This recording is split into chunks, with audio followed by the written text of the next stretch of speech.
Namhlanje Ubukhosi kunye nehlangano iBambanani Bomma bahlangene nosomkhandlu wezeemali eMpumalanga kunye nomjaphethe womnyango wezokuphepha koMphakathi eMpumalanga. Bahlangenele ukukhuluma ngendaba yokuqotjhwa emsebenzini komntazana obekasebenza esitolo se-Shoprite esithabathabeni seentolo saKwahlanga. Ubukhosi bakwaFene busihlabe kumbi senzwesi. Cabanga ukuthi mhlambe njengobukhosi bakwaFene engakutsho ngokuthi namhlanje kade kugokuthoma la kade sifunyana khona umnombo neqiniso lendaba ngoba into le besiloko siyizwa ikhuluma kodwa sazi ukuthi kunabomma ihlanganana bayiragako nomntwana enkosi uFrestata wakwaPofu kade bayiraga.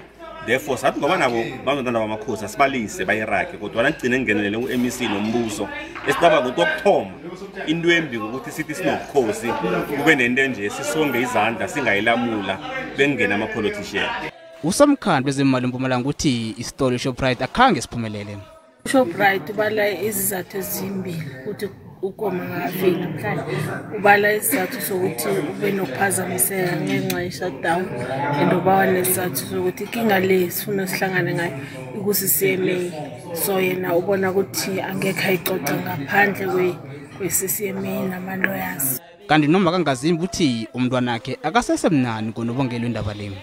Simdeni ayisiphathe kuhle kakhulukhulu umntwana ayimphathe kuhle ngokuthi amalanga la akasimntwana aphila ahleli nathi uphila azivalele ekamreni nasithoma sikhuluma indaba yaka-Shoprite uyalila nanje ubhalele ukuza u-Speedy asibizile azange akhona ukuza ngokuthi inhliziyo yakhe bebuhlungu wakhuluma amagama ukuthi i-Shoprite ngeke ize nangiqalako ngifika lapha ngathola vela i-Shoprite ayizange ifike.